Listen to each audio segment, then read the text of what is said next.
Lembrem que eu comentei que, segundo eles referem, e talvez tenha relação com o que o Jairo chamou a atenção, da possibilidade da gente enxergar os kleshas básicos se refletindo ou refletindo os avaranas, os mais profundos, os três kleshas primários, né, mais internos. Cada um desses kleshas secundários é referido como sendo a consequência da presença de dois kleshas básicos, de pelo menos dois kleshas básicos, se manifestando conjuntamente. E essas seriam formas como eles se expressam. Essas seriam alguns nomes ou tentativas de tradução para algumas formas como esses kleshas se expressam. Eu gostaria de sugerir, como eu falei antes, que vocês abordem, olhem essa listagem de kleshas, não como coisas independentes, mas como um conjunto de comportamentos que facilmente a gente identifica e que, tendo esses ou outros nomes, a gente preste mais atenção que eles podem ser considerados como manifestação de kleshas. Aí, voltando à pergunta que ele tinha feito, a forma mais externa, exterior, de manifestação daqueles kleshas mais básicos, né? E vocês vão ver, se vocês já tiveram a oportunidade de ler aquele livrinho amarelo que eu estava comentando antes, do Geshe Harden, A Senda Graduada para a Libertação, tem isso. E nos textos budistas, tradicionalmente, é comum ter as 10 ações contaminantes, as 10 ações kármicas negativas. Vocês vão ver elas aqui também, né? Então, assim, as coisas estão sempre relacionadas. E isso eu acho muito interessante para a gente tentar entender melhor. Cada grande instrutor que vem ao mundo, independente da tradição a qual ele se associa naquele momento ou a qual ele está ligado, ele vai escolher um determinado ambiente cultural e um tempo cultural para trazer, na verdade, sempre a mesma mensagem, mas com novas palavras que talvez se traduzam melhor para aquele momento, para aquelas pessoas. Se a gente estudar a fundo mesmo, de fato, o que é teosofia, de fato, não é dizer que é tudo a mesma coisa, porque isso é errado. Mas é dizer que os verdadeiros ensinamentos religiosos, filosóficos, eles têm uma base em comum, e a forma de expressar e as ênfases que vão ser dadas é que vão determinar se isso vai ser chamado de cristianismo, de Vedanta, de hinduísmo, de budismo, ou de com qual nome, né, ou Rosa Cruz, ou com qual nome aquilo vai ser denominado, né? Então, um pouco é esse exercício que a gente está fazendo. Então, eu volto a repetir, não tomem palavra por palavra como sendo o klesha, mas como sendo formas possíveis, de acordo com a Abhidharma Samukaya, ou de acordo com a tradução que nós podemos fazer da Abhidharma Samukaya, de como esses kleshas básicos podem se expressar. E como exercício prático, o que a gente vai fazer? É tentar observar cada um deles, verificar se eles existem ou não em nós. Eu espero que não. Impossível. A esperança é a última que morre, né? Então eu espero que não. Mas que também, à medida, isso eu vejo muito assim em mim, à medida que você lê as coisas, você começa, à medida que as coisas acontecem e você leu sobre ela, você começa a enxergar ela acontecendo. Você se dá conta que ela está acontecendo, coisa que antes você não via, né? Então, os 20 kleshas secundários, eu coloquei aqui os primeiros 14, e na próxima página, não é por acaso que eu vou colocar os outros 6. Então, o primeiro que eles citam é agressividade ou indignação. São tentativas de tradução para palavras. Não estou botando as palavras em sânscrito tibetano porque eu acho que é pouco útil para a gente. Agressividade e indignação é uma clara manifestação da raiva, né? Uma clara manifestação da raiva associada com a avidya, por você não compreender que todos somos unos, todos somos irmãos, todos somos filhos de uma doce e mesma mãe, que a vida está presente em cada um de nós, a gente volta a nossa raiva a outro. A gente se indigna ou a gente se torna agressivo a um outro ser. é uma simples manifestação de um klesha secundário, a agressividade ou a indignação. O rancor ou sentimento é a associação entre avidya e apego. A gente está incomodado com alguma coisa que nos atingiu por uma ignorância da nossa real natureza, avidya, associada com um apego ao nosso eu, né? Isso geraria o que nós estamos traduzindo como rancor ou ressentimento.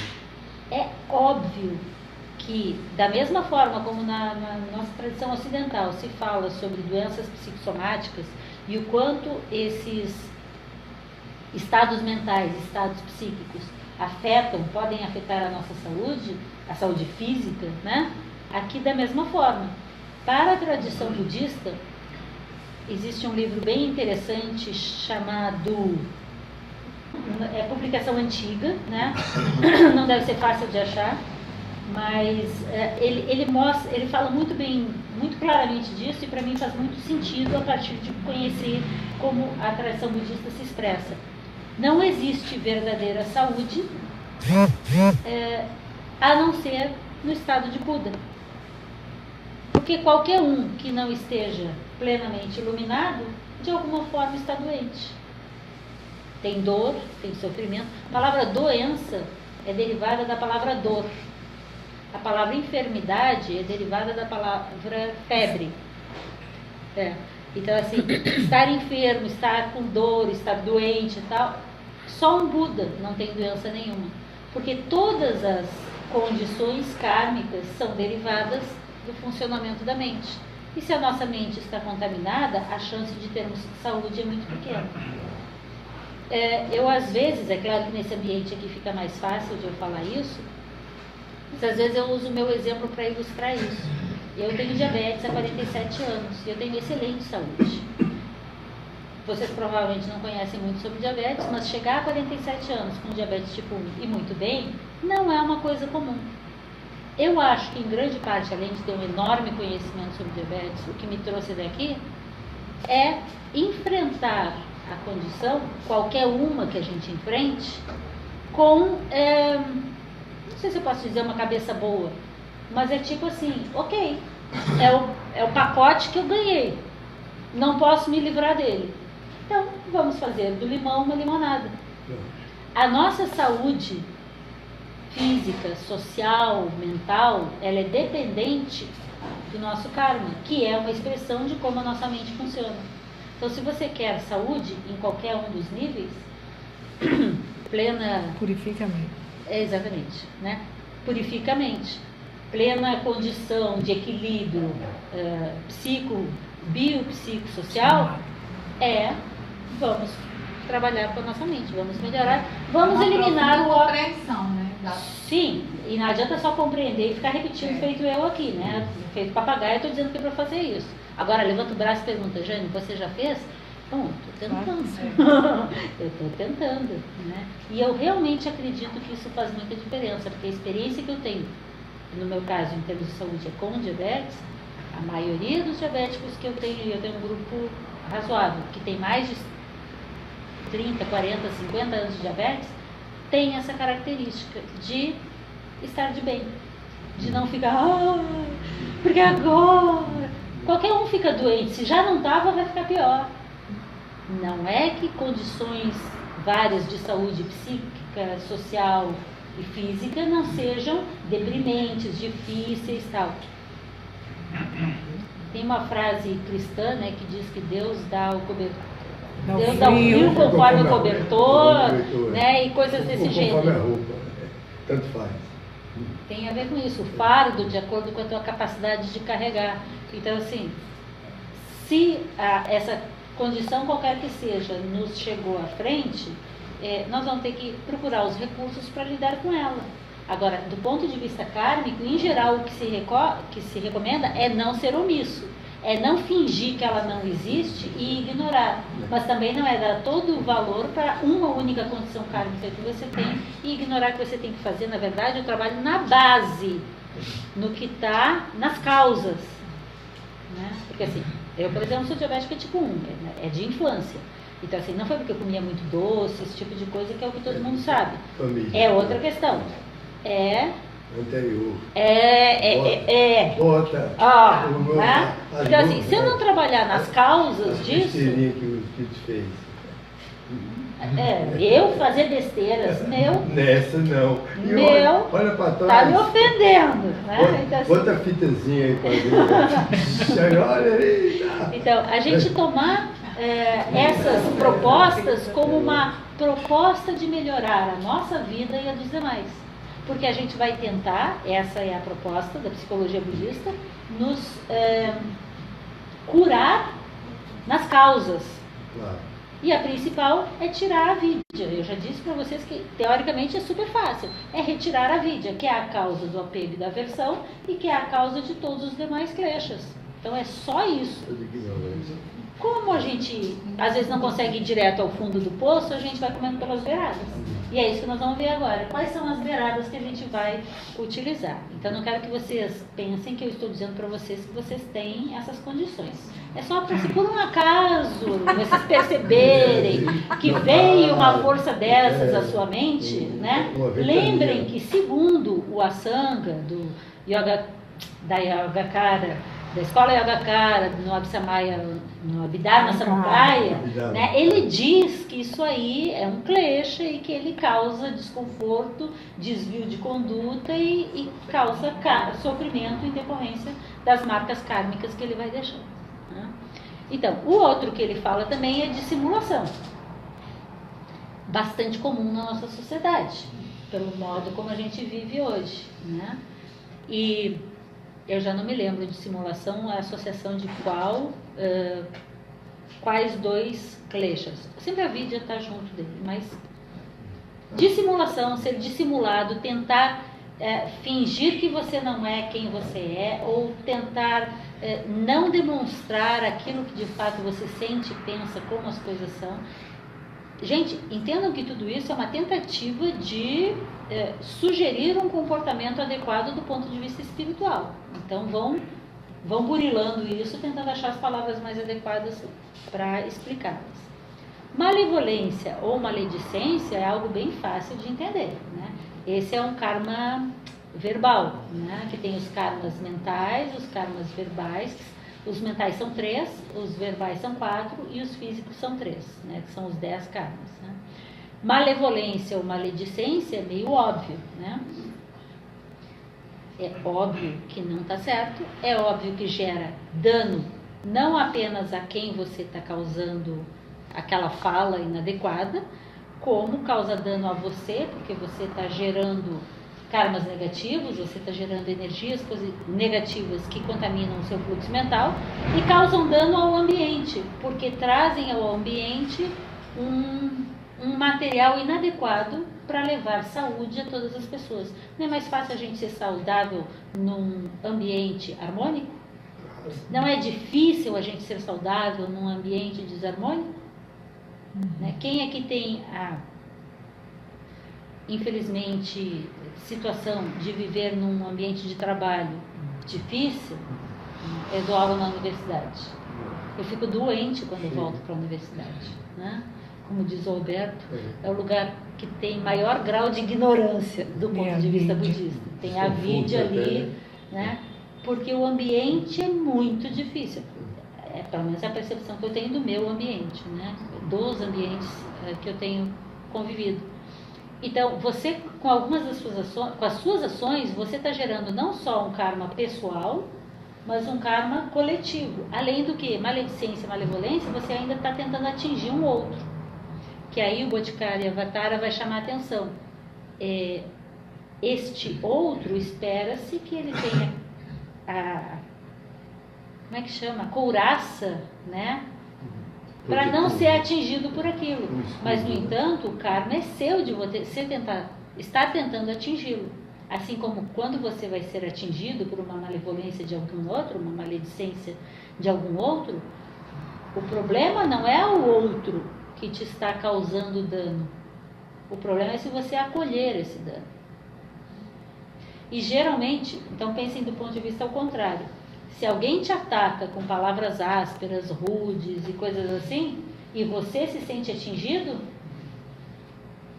é porque aquilo reverbera em você. Você está tentando proteger o seu eu. Você está dando existência para o seu eu. Como assim ele fala isso de mim?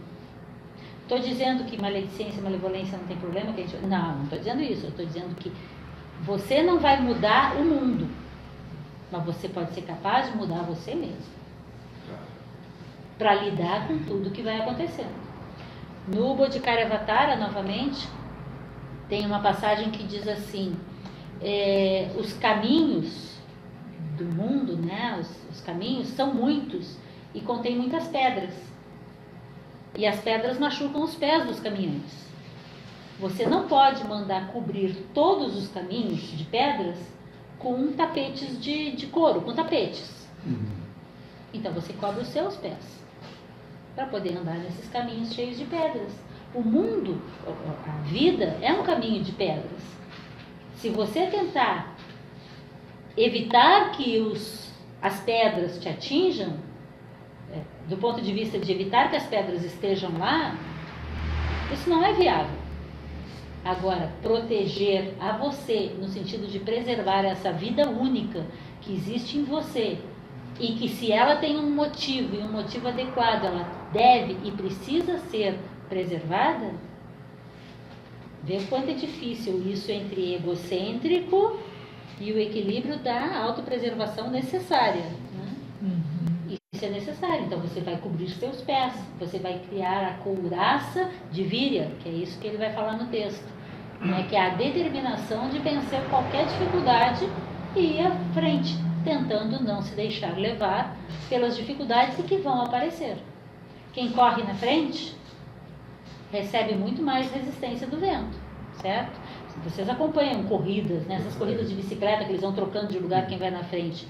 Por quê? Porque o primeiro da fila tem muito mais dificuldade, é muito mais pesado estar na frente. Se você, segundo o budismo Mahayana, pretende ser um bodhisattva, pretende fazer o caminho, pretende alcançar a iluminação o mais rápido possível para o benefício de todos os seres, você vai ter que se fortalecer. Então, vá desenvolvendo essas forças e neste caminho, uma das questões é tentar diminuir os kleshas, os primeiros e os secundários, né? Então, ciúmes ou inveja, da mesma forma, não é o caso de nenhum de nós, isso é uma coisa que está tranquila, né? Mas tem muitas formas de manifestação desses ciúmes e dessa inveja, né? Como a gente, depois que começa a prestar atenção nesses detalhes, a gente começa a se pegar, isso é inveja, olha só, eu nem estava me dando conta que eu estou fazendo e dizendo e me comportando desse jeito, porque tem uma invejazinha que está aqui, e eu nem tinha notado. Então, como se abster dessas condições negativas? Que vai ser pelos fatores mentais positivos, que é onde eu quero dar bastante ênfase. Avareza. Isso não existe no Brasil, né? A avareza é uma coisa assim super tranquila, né? Então, a avareza tem muitas formas de se manifestar. Tem a forma explícita da avareza de coisas, né, de posses, né, de querer tudo para si, tudo é seu. Mas tem outras avarezas. No nosso ambiente, você vê às vezes ciúmes, inveja e avareza aparecendo quando começa a haver aquelas disputazinhas de quem é que vai falar sobre tal assunto, tal tema lá na loja, porque alguém está aparecendo mais que eu, coisas assim. Essas coisas acontecem em qualquer grupo, em qualquer associação. Eu faço parte de várias associações e como essas coisinhas miúdas acabam desfazendo as grandes possibilidades que a gente tem de fazer um trabalho conjunto e coletivo, porque é meu, sou eu, só assim já, né? Porque o é meu pode ser de ideias, não precisa ser de coisas. É meu pode ser de espaço. É avaro o sujeito que tenta roubar o tempo dos demais. Sabe aquela pessoa que aluga o teu ouvido? Chateando mesmo. Se você é essa pessoa que está roubando o tempo do outro, Agora veja como é difícil de mensurar isso. Eu volto à questão do discernimento. Uma coisa é você achar que você não tem o direito e não pode, e portanto não vai incomodar ninguém, que tem a ver com a baixa autoestima. Outra coisa é você não se perceber impróprio e roubando o tempo dos demais. Então são pequenas formas de manifestação desse conjunto de vibrações inadequadas, de tons vibratórios que contaminam o nosso fluxo mental. Pretensão ou falsidade, também muito pouco comum, né? Você querer parecer aquilo que você não é, você dá uma ideia falsa do que você tem, pode, etc. Né? Então essa pretensão de ser o que não é, essa falsidade de representar algo que você não tem, é muito perigoso. E em especial, penso eu vejo como especialmente perigoso alguns como a maledicência pelo grande mal que pode fazer para fora. Pretensão, falsidade também pode fazer muito mal para fora, isso é muito comum em alguns. Quem é que estava me perguntando? Não, esqueci? Não, ele foi embora, tinha mais alguém que estava aqui. Bom, não vai. Não, você que estava me perguntando, isso. Como existem muitos grupos, no meu entendimento, falsos, vendendo falsas sendas espirituais, enganando os incautos, e a gente, por falta de conhecimento, por falta de discernimento, por falta de capacidade para ter discernimento, e portanto por falta de conhecimento, a gente entra nessa onda e quanta gente se perde, às vezes perde a vida nisso. Porque começa a repetir 3.000 prostrações, porque acha que com isso vai chegar a primeira iniciação. Para de comer carne, porque acha que assim vai se iluminar. Gente, ser vegetariano não é uma questão de tem que ser vegetariano para poder entrar na via espiritual. É o contrário. Se você entende que você quer ir para a via espiritual, tem certos comportamentos que são óbvios. Se isso é natural para você, faz sentido. Agora, você se tornar, obedecer regras simplesmente porque tem que ser assim, porque alguém disse que se não faz sentido para você, revise os conselhos. Inclusive porque às vezes algumas coisas dessas estão erradas. Um exemplo que eu e o Alberto já passamos por essa questão várias vezes. Para mim, é uma posição pessoal, minha e do Alberto, de outros também. Se a tradição budista insiste na necessidade de cuidado com todos os seres, consequentemente numa postura vegetariana, que não é não comer carne, que é proteger a todos os seres, né? E que a tradição budista propõe algumas práticas ditas espirituais, em que você mexe com energias do seu corpo, na tentativa de reequilibrar o seu corpo no sentido energético e físico, né, total, para se colocar em condições de receber certos, que são as iniciações, influxos de energia. Não faz nenhum sentido para você fazer isso, você ter que comer um pedaço de carne durante o processo de iniciação. Não tem lógica. Aí vem com aquele papo de não, mas é porque a carne foi purificada pelo lama que passou a mão, invocou não sei o quê. Não faz sentido. É uma posição pessoal. Mas eu quero que vocês passem a pensar nas questões de lógica. Quais são os princípios que regem a sua vida? Não são as normas que devem reger a vida de um buscador, um verdadeiro buscador espiritual. Não são as normas dizem respeito à moral, mas são os princípios.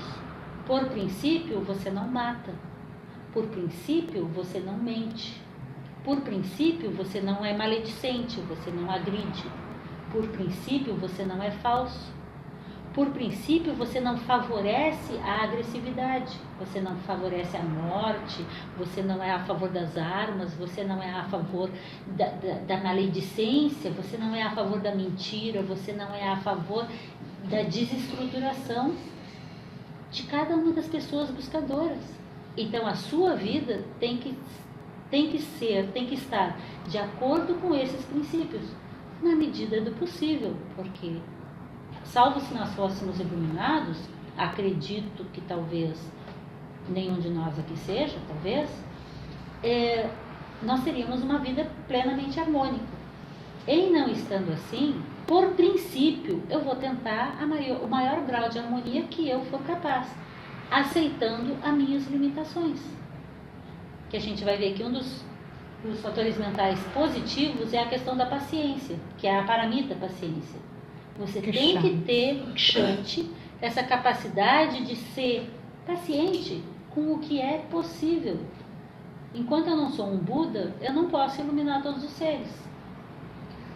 Mas eu tenho que ver quão competente, capaz eu estou para dar o próximo passo.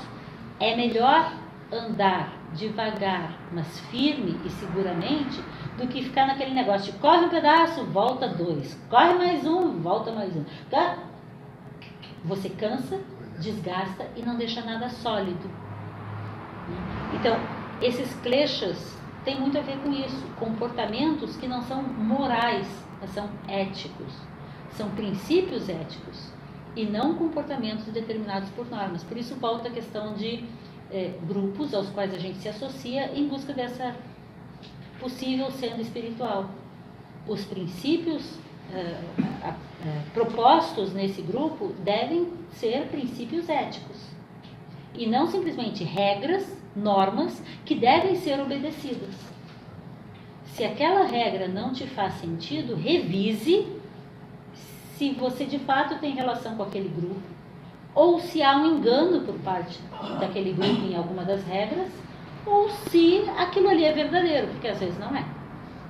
Ou você não está preparado. Me entendem? A gente tem que refletir sobre cada ação e não sair entrando de porta em porta. Eu conheço gente que faz currículo espiritual, bota entre aspas isso, né? Ele faz parte da ST, ele faz parte da AMORC, ele faz parte da Eubiose, ele faz parte da Rosa Cruz, ele faz parte da maçonaria, da Igreja Católica, do Centro Budista, do Centro Muçulmano. Testemunha de Jeová. Testemunha de Jeová, vale tudo. Né? Gente, fraternidade universal a que se propõe a sociedade teosófica é a fraternidade universal, não é vamos ser todos amigos, todos irmãos, tudo está valendo. Isso é bobagem. Eu duvido que um mestre espiritual entre em todos e quaisquer grupos para ir lá frequentar. Duvido. Porque se você respeita essa vida que está em você, você vai escolher os ambientes em que você vai entrar. Porque essa vida tem que ser preservada. Não estou sendo discriminatória no sentido de ser, isso não presta. Mas a gente tem que cuidar o que é que a gente está alimentando, tanto para a gente mesmo quanto para os outros. E nem fazer proselitismo de tentar ficar tirando as pessoas à força daquela outra posição, cada um no seu momento. Que dói, às vezes, você vê que alguém que você ama muito, para você estar numa posição completamente enganada, dói. É muito ruim. Mas cada um no seu momento. E como a gente fica feliz quando a gente encontra pessoas que a gente ama, né? Eu estou falando pessoas que a gente ama porque teoricamente a gente deveria amar a todos os seres, né? Mas vamos ser práticos e diretos. Não é bem assim que as coisas acontecem, né? Então assim, como a gente fica feliz quando vê pessoas que você ama e que você observa que estão num caminho certo, num caminho bom e andando junto, né? Como é bom isso? Isso faz parte do caminho espiritual, porque isso fortalece a cada um desses que estão buscando. Eu estou falando demais. Ciúmes, a inveja, a avareza, a pretensão, falsidade, desonestidade, eu não preciso nem comentar, né? Se você é desonesto, você está pecando pelo básico, né? Você está pecando pelo básico, né? E não vale aquela mentirinha, tá? Social, né? Mentirinha tipo Itamaraty, né? Só para quebrar o galho. Volta a questão do discernimento. Não ser desonesto não significa falar tudo. Tem gente que confunde. Não, eu só falo a verdade, tem que dizer mesmo. Não. Aí vai entrar a agressividade, aí vai entrar a questão do momento inadequado e outros dos que estão aqui. Né? Por exemplo, presunção e arrogância. Você presumir que você tem o direito de tirar aquela pessoa da condição que ela está porque você acha que ela está errada, pode ser muita presunção. Então, fique imóvel como um tronco de madeira até se dar conta que o seu motivo, o estado da sua mente está sereno naquilo que você está fazendo. Eu aqui em eu aqui em João Pessoa, essa semana, no meu trabalho, eu convivi bastante com uma professora, que é quem me trouxe, e eu fiquei muito feliz por ela estar me contando as dificuldades que ela vem passando e como pessoas tentando derrubá-la, isso é bastante comum no ambiente acadêmico, né? E como alguns amigos vieram mostrar para ela, tu não está vendo, estão querendo te derrubar, estão falando mal de você, estão querendo te tirar da reta. E ela, então está me atingindo. Não estou me sentindo incomodada com isso. É os outros que estão incomodados. Mas eu estou segura no que eu estou fazendo, eu vou continuar. Então, é criar aquela couraça. Não a couraça do egocentrismo, não a couraça do eu quero proteger o meu eu, da arrogância, mas aquela couraça de te proteger contra as armas dos demais, porque a arma não consegue te atingir. Porque ela, antes de chegar em você, ela se desfaz. Porque você está bem, você está equilibrado. A flecha passa ao largo, ela não te atinge. Ela bate e volta. O pior é que é isso, né? No karma a gente aprende bastante sobre isso, né? Aquilo que você atira, a pedra volta. A pedra volta, né? Como com a mesma intensidade, direção contrária, né? Aquilo que você faz volta com a mesma intensidade, mas na direção contrária. Desonestidade, presunção, arrogância, crueldade, malícia, isso é o óbvio, né? O máximo da expressão da ira, da raiva é a crueldade e também a malícia, dependendo da forma como você está se expressando na presença desse klesha, né? Lembrando que quando eles vão falar disso, eles vão falar que a presença desses kleshas no nosso fluxo mental nem sempre é percebida. E o grande trabalho que nós temos que fazer não é, eu não usaria a palavra eliminar os kleshas, porque isso não é fácil. Mas sim perceber a presença deles e utilizar o antídoto. Reforçar o antídoto e não ficar brigando contra o teu klesha, né? Por exemplo, sombra, né? Que você vai reverter para o outro.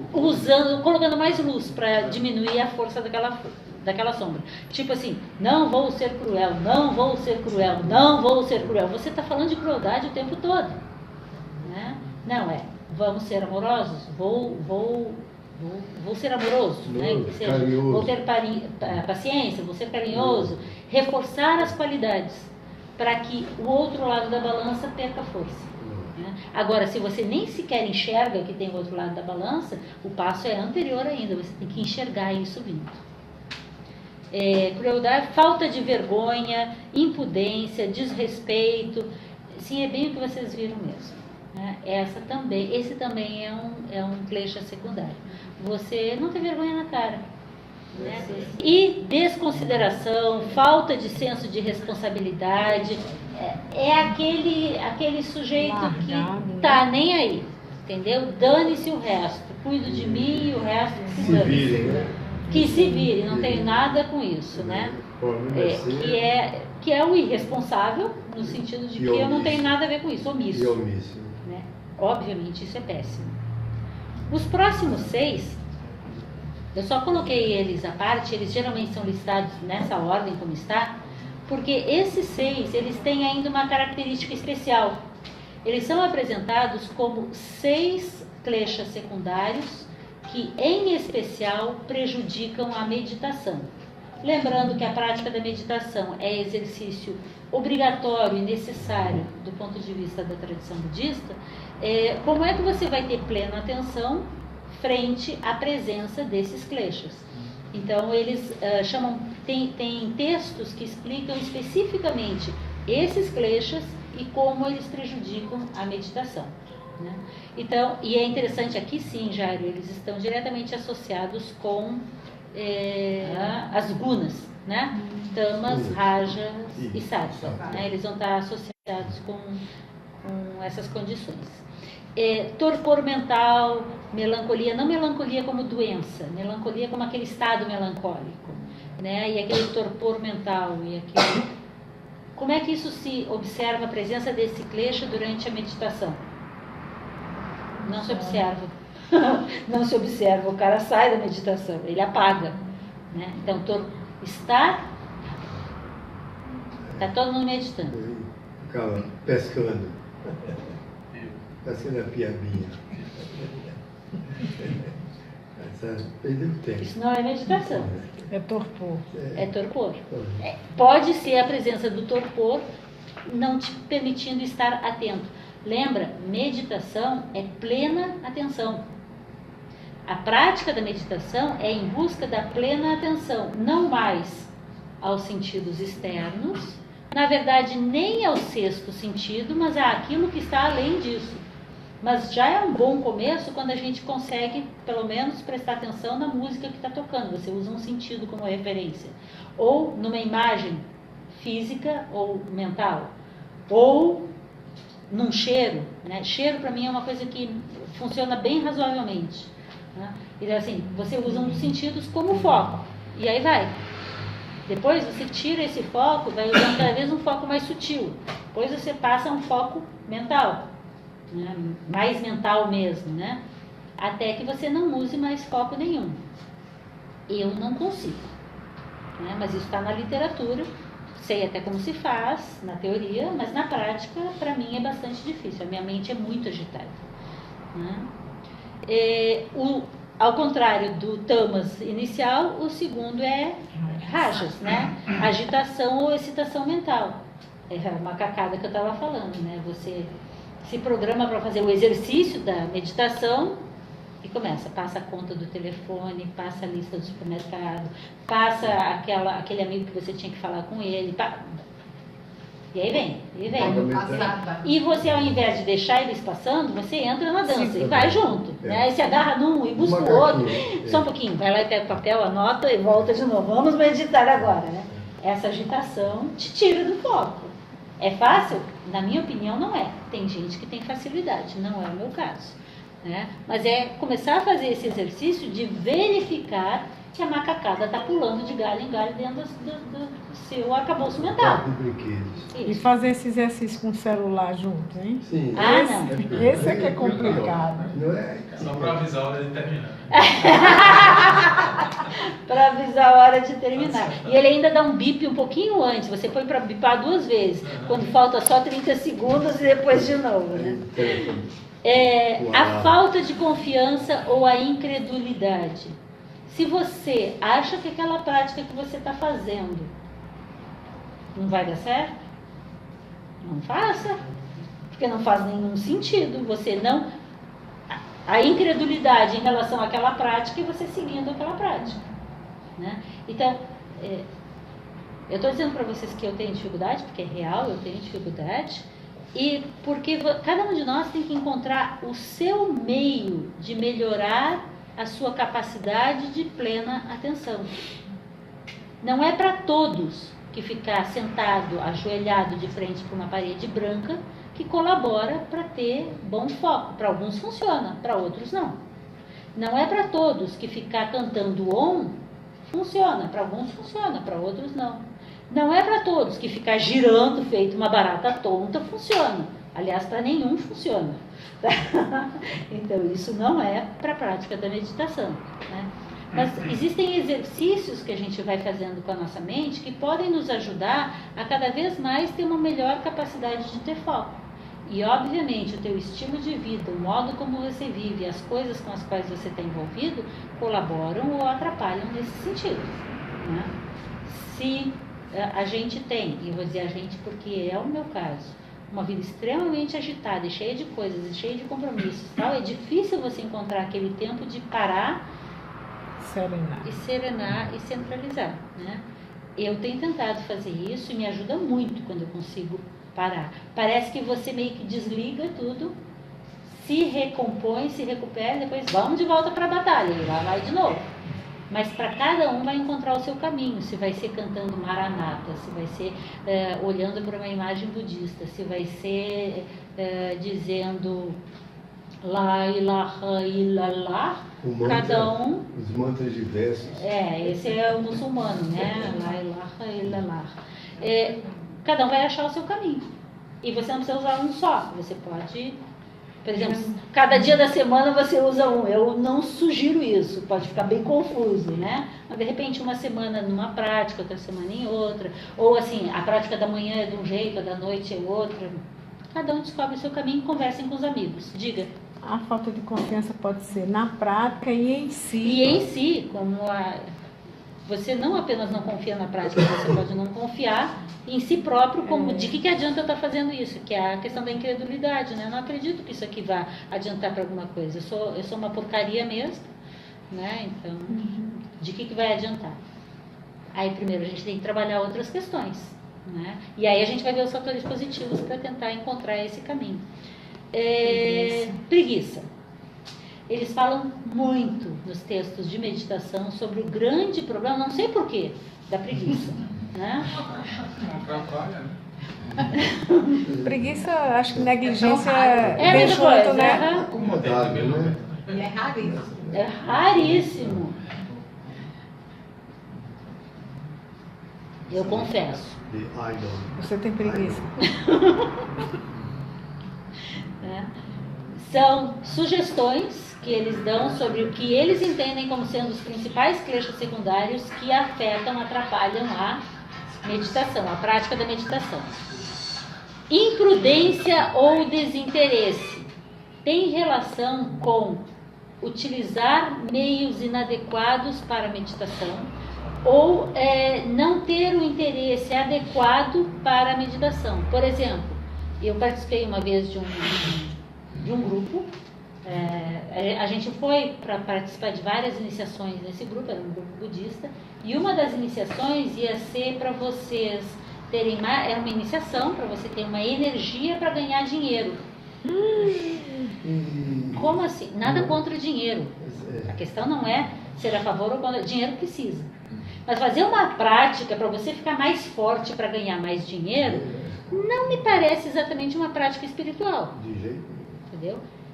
Apesar de que a gente vive no mundo e para viver, inclusive para fazer trabalho como esse aqui que vocês tentam fazer, precisa de dinheiro, precisa. Mas entende o quanto isso pode ser perigoso? Foi muito esquisito aquele negócio, muito esquisito. E pode ser imprudente você se associar com certas práticas. Deu certo, né? Na verdade, eu acredito que karmicamente as coisas acontecem quando são para acontecer. Não é ser determinista naquele sentido assim, quando Deus quer, estou longe de ser assim. Eu acho que você tem que se esforçar e é karma seu você se virar para as coisas acontecerem. Mas não sei se deu certo por aquela prática ou não, mas tem dado para levar dentro. E a outra coisa que eu ia falar disso, sim, a questão da imprudência, por exemplo, tem muita venda sobre práticas fantásticas. Eu me lembro, a gente era bem mais jovem, tinha uns cartazes naquela época em Porto Alegre dizendo, ilumine-se em 7 sessões, né? E aí, assim, era iluminação súbita, né? Então, eram 7 reuniões que você participava e você se tornava iluminado, né? Então, tem gente despertando Kundalini, tem gente fazendo as coisas mais doidas, tomando chás de tudo quanto é tipo, né? É verdade que quando você usa certas drogas, você tem alteração de consciência. Que isso vai ser a iluminação a uma distância, não é bem isso. Então, a imprudência ou desinteresse nessa nossa capacidade de selecionar essas práticas. Você falou dinheiro aí, mas se utiliza também de uma forma muito sutil a prosperidade, né? Sim, Isso sim. aí, no segmento. Na verdade era o da prosperidade, mas era assim, bem explícito, até no relato, na fala, que estava se falando de posses materiais, né? Exatamente. Prosperidade, dinheiro.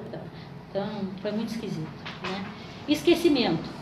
Eles colocam como um klesha secundário da meditação, no sentido de que você se propõe a fazer uma prática de meditação, aí você senta, você escolheu um objeto para a sua prática,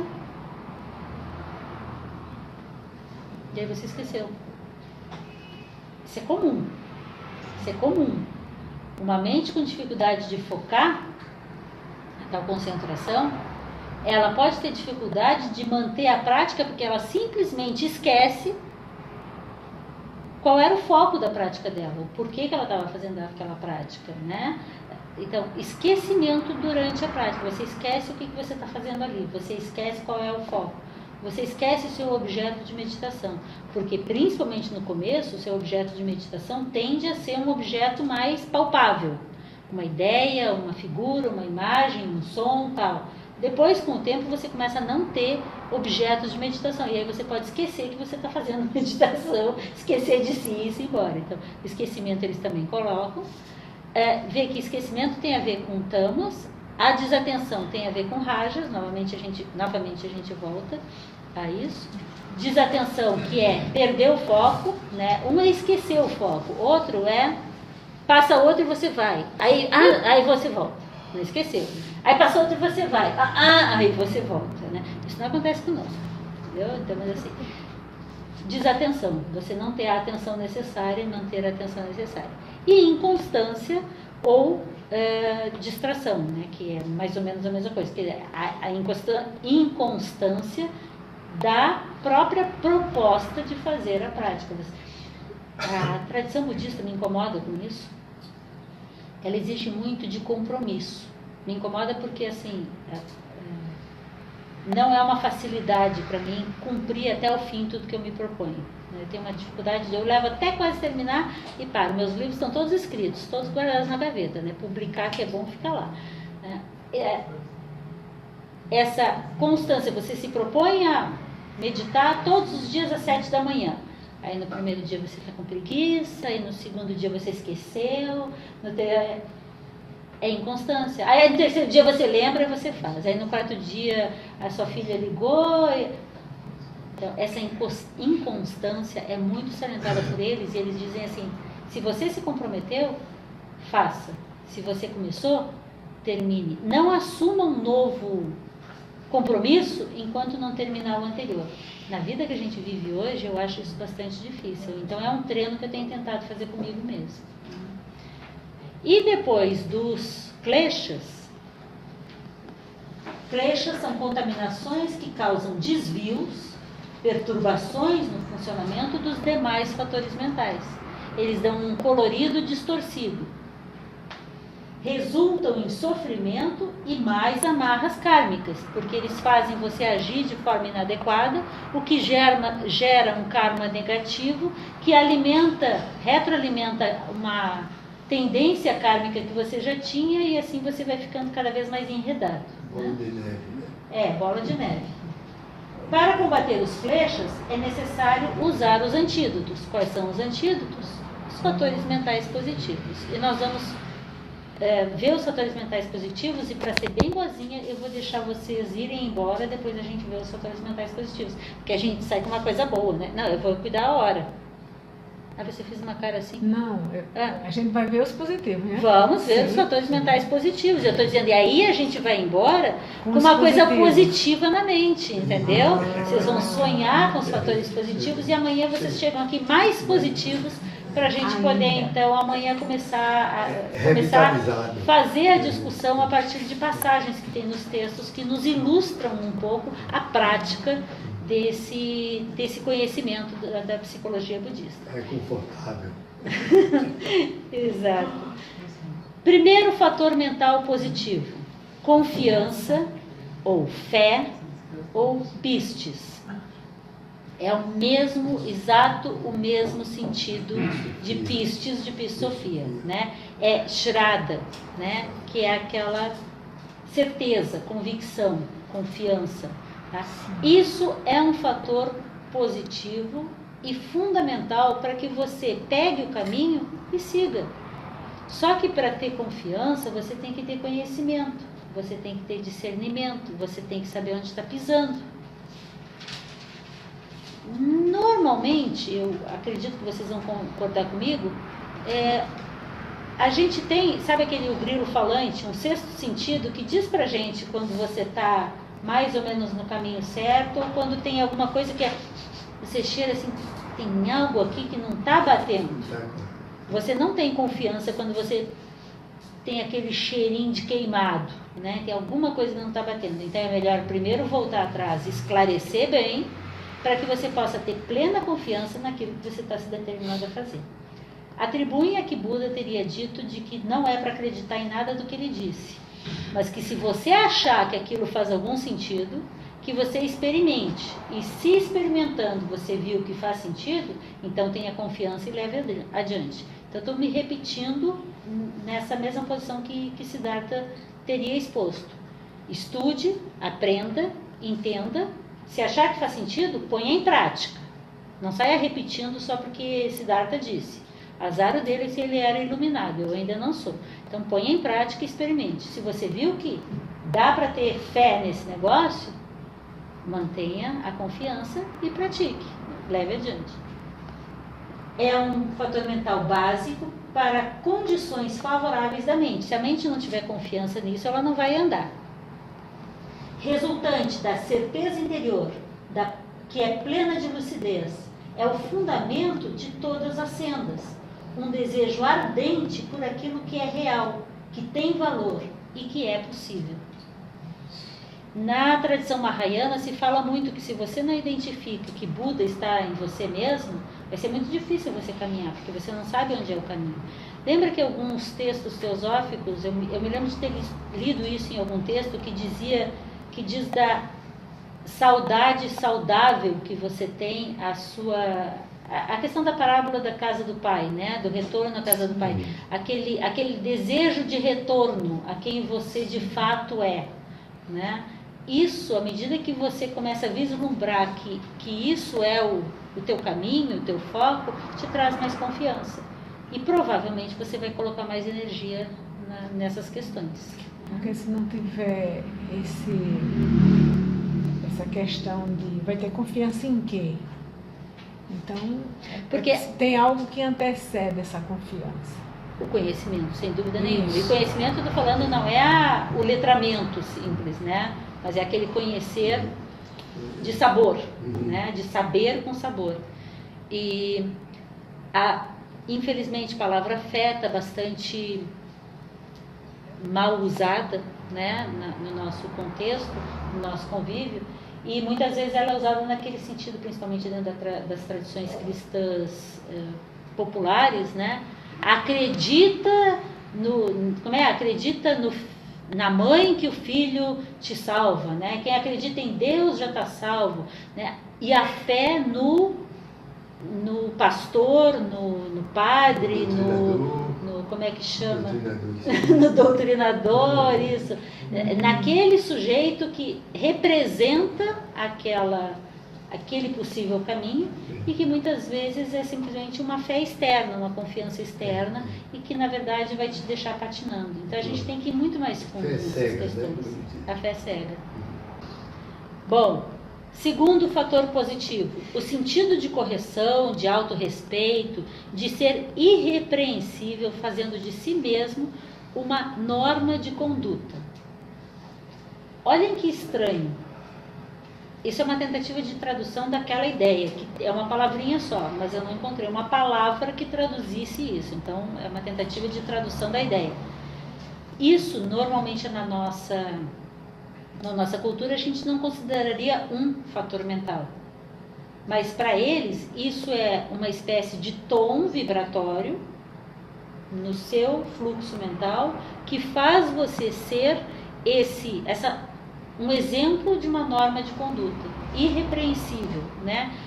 Ter aquele sentido, ser um exemplo do sentido de correção, o verdadeiro sentido de ser nobre, né? Que não tem a ver com títulos, aquele sentido de correção, de ser irrepreensível. Isso é um estado mental. E é um estado mental que a gente, igual como a confiança, a gente pode se preparar e praticá-la e tentar desenvolver cada vez mais confiança, escolhendo bons caminhos para poder ter confiança. O sentido de correção, não creio seja difícil da gente tentar se comprometer a botar em prática essa semana o meu foco de meditação diária, não no sentido de uma prática de alguns minutos, de atenção, de plena atenção do dia, é ser irrepreensível nas minhas ações. É simples. Até que vem alguém e diz os impropérios para você, e você... até que você está lá dirigindo, o cara te corta pela frente, você... Isso não é ser irrepreensível, né? Mas a gente começa a se dar conta o quanto a gente pode melhorar nas nossas condutas. Essa ação de reação que a gente tem é o nosso karma, como tendência, nos fazendo reagir de determinada forma, e o nosso karma como ação do momento, retroalimentando aquele anterior ou modificando aquele anterior por uma nova conduta que a gente faz.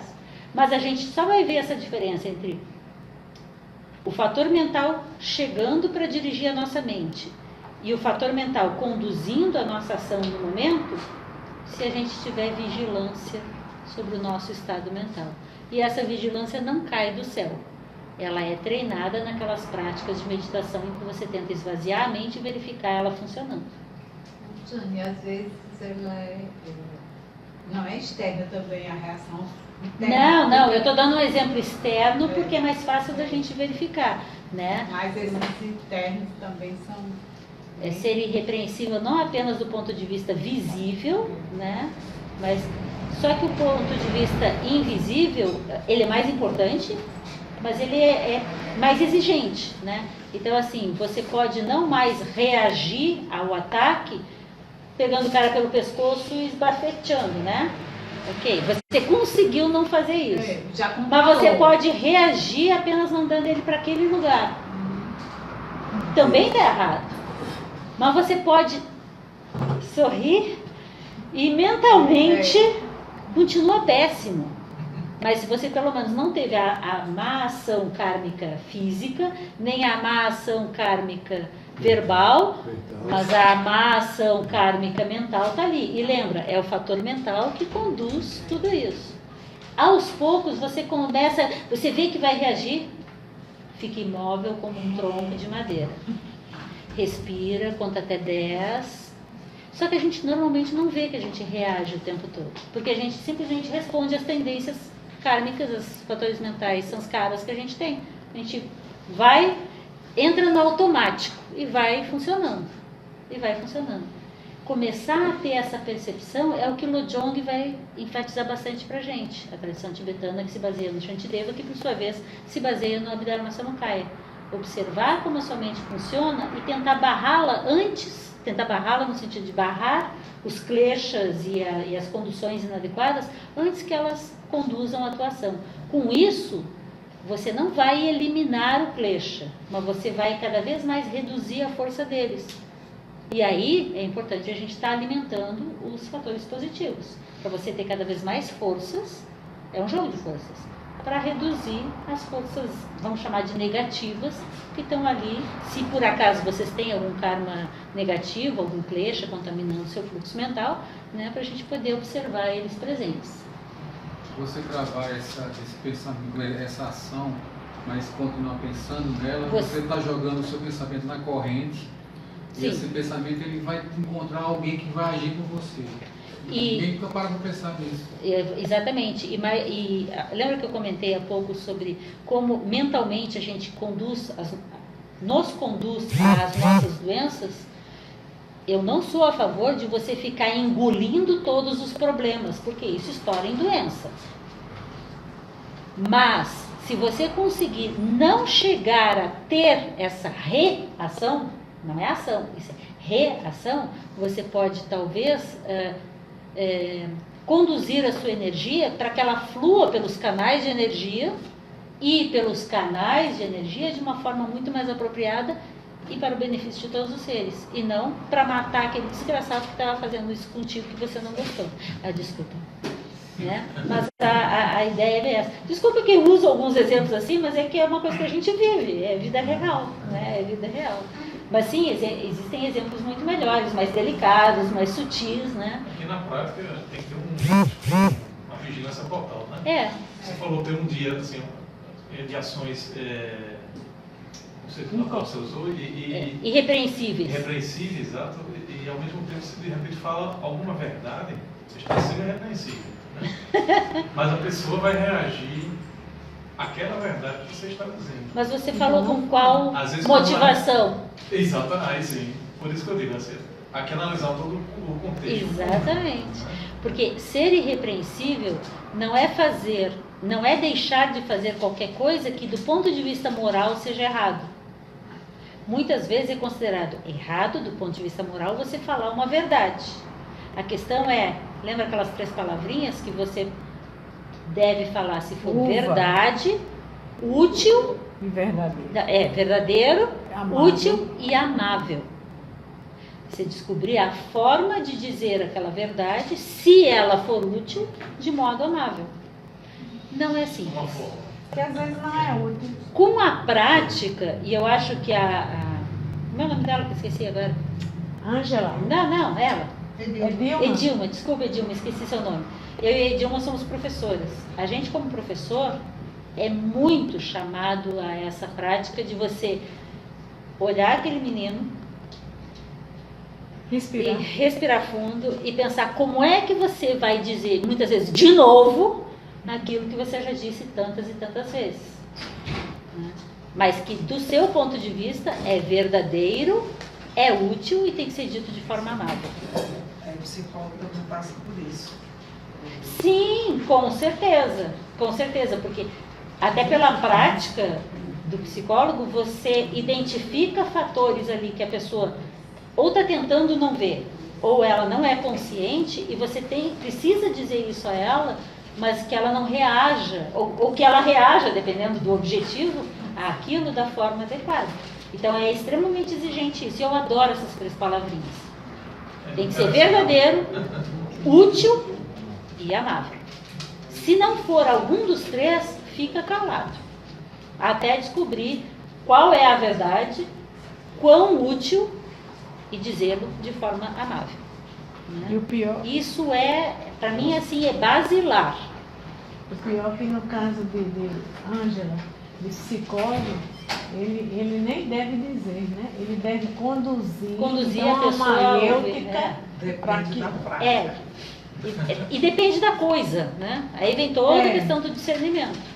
O que nós estamos fazendo aqui, de certa forma, e eu disse antes, eu não sou psicóloga, e por isso que eu disse, qualquer coisa me ajuda, é uma certa prática de tentar entender a nossa psique, como ela funciona a partir desse ponto de vista. Né? Então vamos lá. O segundo ficou fácil também, né? Esse fator mental faz abster-se de ações não virtuosas, tomar a si próprio como referência nos comportamentos, e é a base de Shila. Lembram o que é Shila? A segunda paramita, às vezes traduzida como moralidade. Eu prefiro como está traduzido na Voz do Silêncio, harmonia nas ações físicas, mentais e verbais, né? Alguns traduzem também como ética, mas é que ética não é uma coisa tão palpável, né? Tem muito traduzido como é. Moral. Seria correto, mas é que moral é outra coisa. Moral é seguir a norma, ética é seguir os princípios, né? Moral. Então seria mais para ética, mas ética não é uma coisa, não é um comportamento, é um conjunto de princípios que te leva a agir de determinada forma. Então, ele traduz como conjunto de princípios que vão A levar... tradução na Voz do Silêncio eu acho que é ótima. Harmonia nas ações mentais, verbais e físicas, né? Na verdade, Shila é karma incorruptível. Karma é a ação, não é? 100%. Então, é a harmonia kármica. E se vocês lerem, tem muitos textos escritos sobre Shila, porque Shila é um dos principais aspectos da Senda, né? Se você ler esses textos falando sobre o principal aspecto da Senda, que é Shila, você vai verificar que eles falam isso o tempo todo. É as tuas ações serem irrepreensíveis, é você não gerar karma nas suas ações. Equânime. Equanimidade ainda vai ser outro, mas é você ser de tal forma harmônico, aquela ideia que a gente falou ontem sobre karma como harmonia. Você chamou a atenção da harmonia. É você estar em harmonia com tudo que existe. É simples assim. Consideração pelos demais ou decoro. né? Esse seria o terceiro, são 11, gente, eu estou só no terceiro. Consideração pelos demais ou decoro, né? É evitar as más ações, tomando aos outros como norma. Veja que o anterior é tornar-se você A norma de ação reta. Agora as tuas ações são em favor dos outros, tomar os outros como norma, levando em maior consideração aos demais. Levando em consideração aos demais, avalia de que forma os outros poderão ser prejudicados por uma ação não virtuosa minha. Então, esse fator mental diz respeito a, em cada ação sua, você levar em consideração o quanto essa ação vai favorecer ou prejudicar aos demais. Bom ou mau exemplo?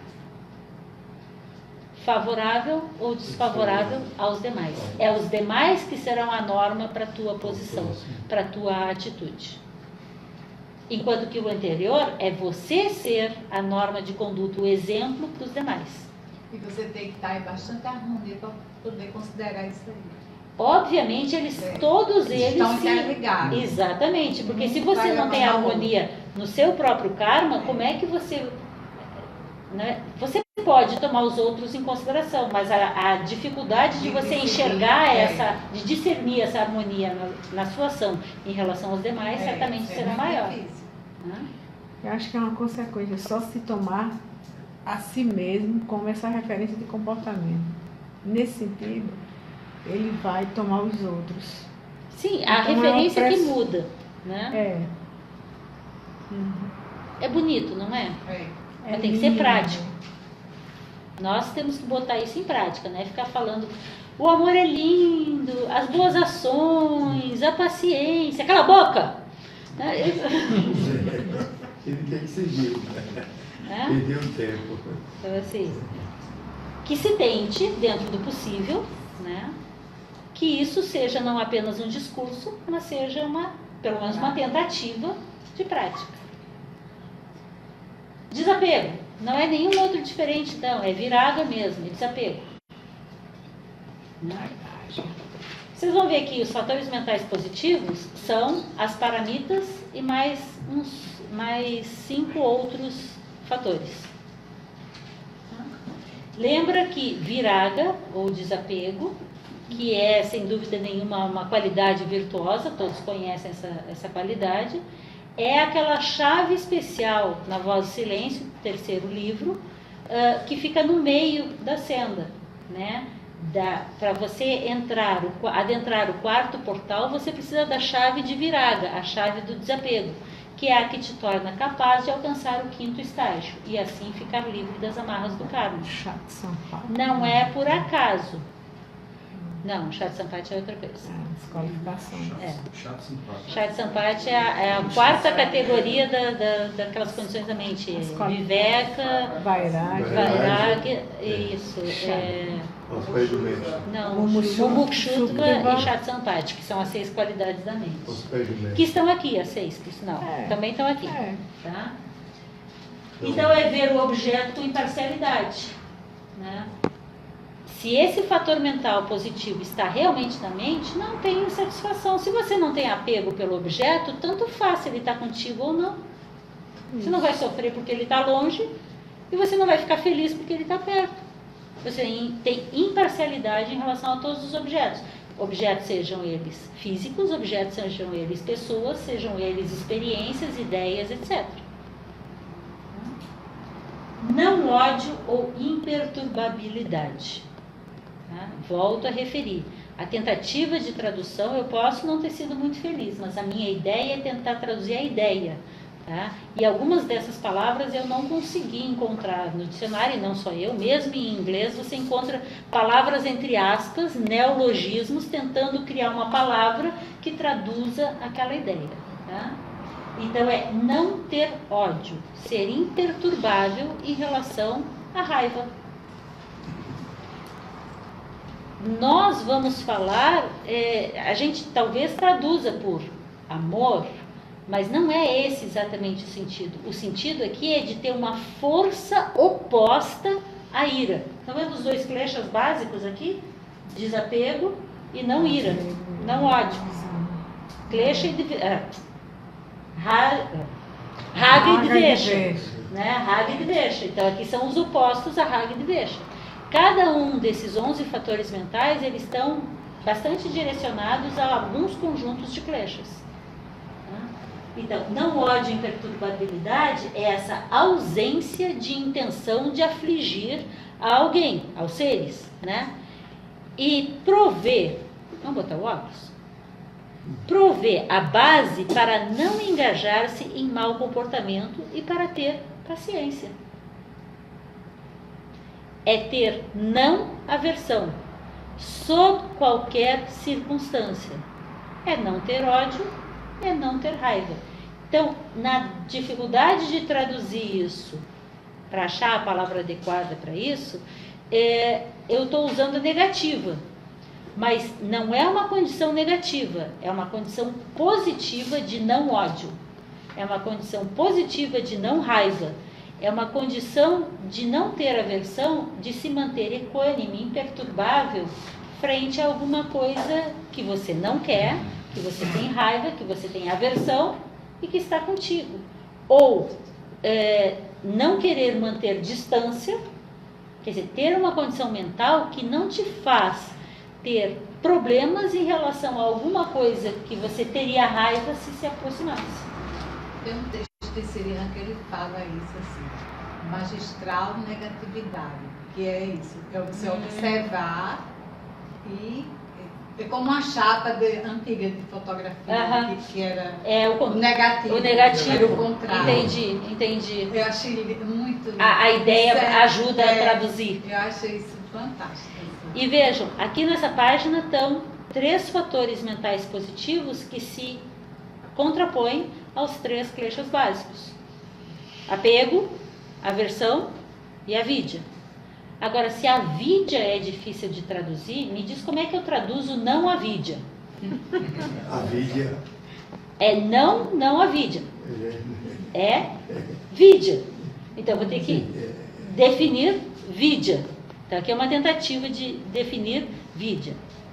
Compreensão que se origina da maturidade, oponente à ignorância, à avidya, e provém, em parte, das vidas passadas, porque é um klesha realmente de raiz. Em parte da reflexão sobre as experiências nesta vida.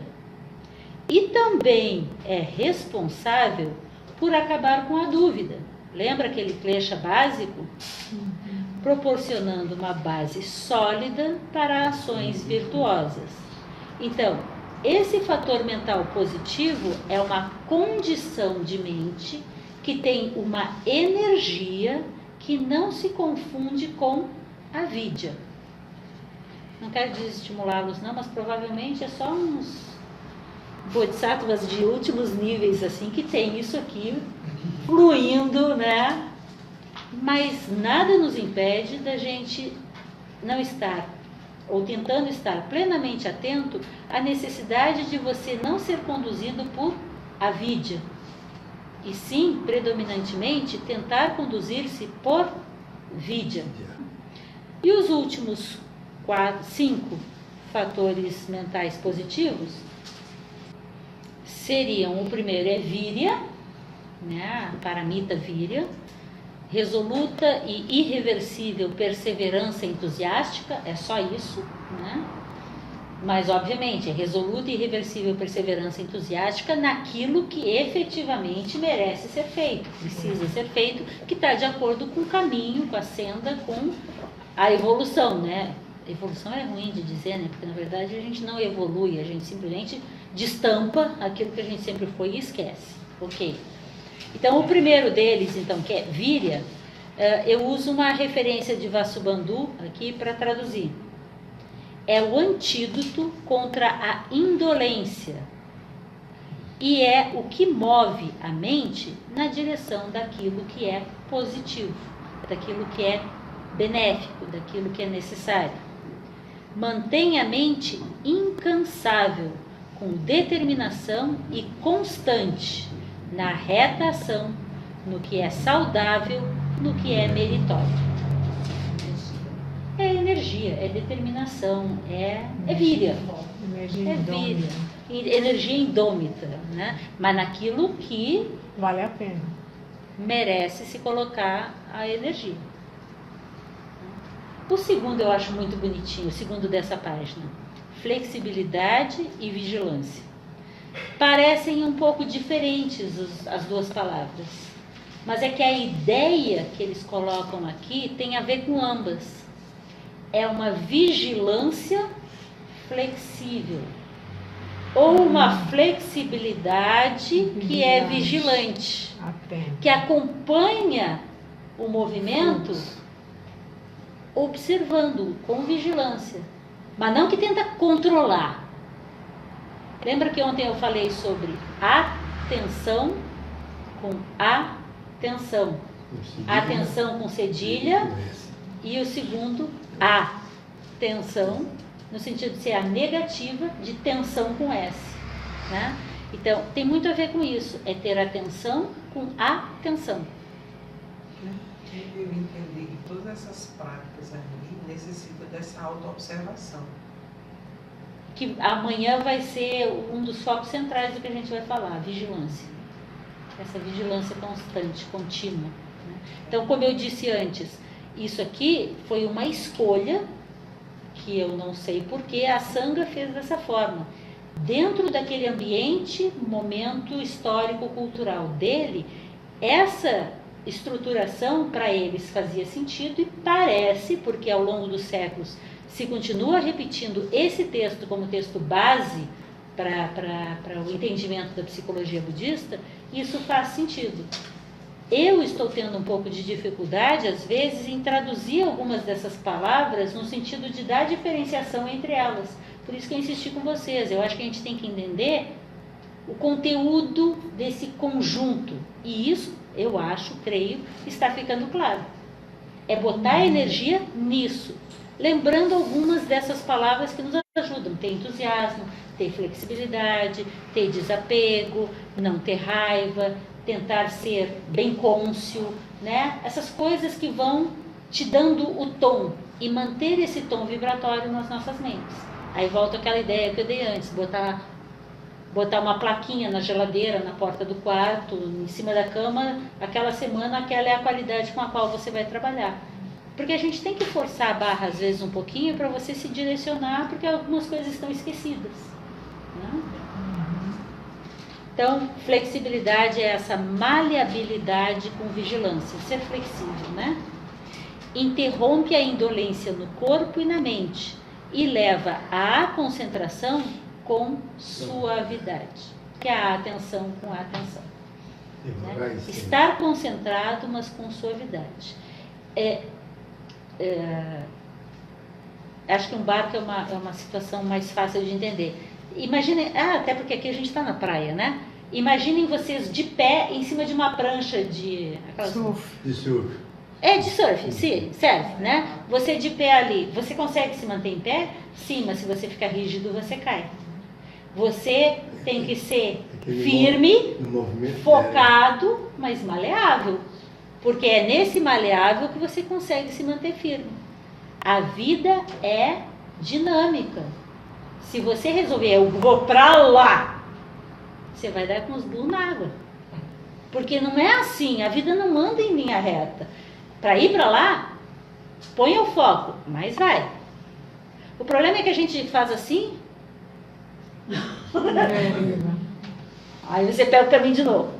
Aí de repente, né, esse é o problema, a gente não é vigilante e flexível. Muito frequentemente a gente exagera ou exagerar na vigilância não é o problema, mas exagera na manutenção do foco e perde a maleabilidade necessária. Sentido de retidão, ou sentido de consciência, ou solicitude, ser disponível com retidão. Guia a mente a afastar-se de tudo que é enganoso. É conscientização que leva à solicitude negando a negligência. negar-se a ser negligente consigo e com os demais. Mantém a mente em atitudes virtuosas. É um estado mental que constantemente só pensa em virtudes. É um estado mental que se afasta de tudo aquilo que é indesejável. É um estado mental que só quer ser disponível à vida, que não se deixa levar pela negligência. Um estado mental desse é não focar no conforto pessoal. Tem a ver com não focar no conforto pessoal. Porque se está sempre vigilante nas virtudes, e tem que esquecer de si. Porque se estiver lembrando si do ponto de vista da personalidade, do conforto do... E isso lembra lá aquelas duas, bem no comecinho, o segundo e o terceiro fator mental positivo, que é a retidão em relação a você ser norma de conduta e a retidão em relação a tomar os outros como foco para a sua norma de conduta, né? Você ser solícito também faz parte desse contexto, né? Você estar disponível, você... Tem a ver com bodhicitta, né, gente? Viver para beneficiar aos demais. Isso tem a ver com compaixão. Né? Viver para o auxílio aos demais. Colocar o que você tem de energia para o auxílio de todos. Até lembrando, como diz o atual Dalai Lama, né, que você é só um. Estatisticamente, os outros são muito mais. Portanto, você deveria muito mais se dedicar aos outros do que a si próprio. Só que se você não cuidar de você mesmo, você não consegue cuidar de ninguém. Ter discernimento para esse equilíbrio, por isso o próximo vem equanimidade. É bastante complexo. Como é que você mantém o equilíbrio entre o quanto você dedica de energia para você, para o seu tempo, e que é necessário, porque se você descuidar de você, você está descuidando de uma parte importante da humanidade, e que nenhum outro tem a obrigação de cuidar, essa é sua responsabilidade, mas ao mesmo tempo não cuidar só de você como se você fosse o foco do mundo, né? O ponto único que te interessa. E por isso a gente vai para equanimidade. Tu ia falar? Não, só está coçando a cabeça porque começou a incomodar, né?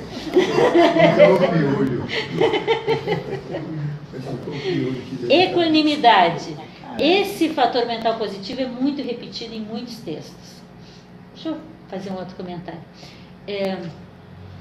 Faz muitos anos que eu me interesso por esse tema, mas eu nunca consegui ter tempo suficiente para me dedicar com mais atenção. Por isso que, inclusive, eu disse para vocês, eu agradeço a oportunidade, porque cada vez que eu tenho que reler e retomar esse material, eu estou lendo um livro novo, agora estou gostando muito, eu aprendo mais coisas por estar conversando e por estar me ouvindo também. Então, muita coisa vem à tona. E quando eu conheci a tradição Lojong, eu gosto muito, eu me identifico muito com a proposta da tradição Lojong e com os textos que tem, do Sétimo Dalai, do Drong Trungpa e todos mais. E eu disse para alguns colegas, porque os textos são traduzidos ao inglês ou ao português, sem a preocupação com isso aqui. À medida que eu fui entendendo isso, eu comecei a ler aqueles textos. Lojong fala sobre a transformação ou o treinamento da mente para tornar a mente capaz de estar qualificada para o caminho espiritual, para poder ser a senda, né? As transformações necessárias. Eu comecei a ler aqueles textos e empiricamente, intuitivamente, identificar lá palavras que estavam traduzidas, mas que se referiam a essas palavras aqui. Então, por exemplo, em algum texto lá, uma hora que ele fala alguma coisa lá e fala de vigilância, pelo que ele comenta, eu consegui identificar que ele está falando desse fator positivo. E eu comecei a fazer exercício em alguns poucos desses textos, de tentar colocar ali o termo que traduz, porque obviamente está precisando a gente ter uma espécie de glossário, né? Qual vai ser o termo, afinal, para traduzir cada um desses termos, e passar a usar esse termo, sempre o mesmo termo, em cada um dos textos. Começou a fazer mais sentido muita coisa, porque você começa a notar assim, então se na meditação você foca na equanimidade, isso vai gerar uma redução do Klesha tal, que né, você começa a ver, e isso é por meio do fator cognitivo, aquele começa a fazer muito mais sentido. É muito mais técnico, mas faz sentido. Então isso eu ainda estou no exercício, tá? Isso vai levar mais uns 10 anos, eu vou ter que viver muito ainda para terminar esse negócio.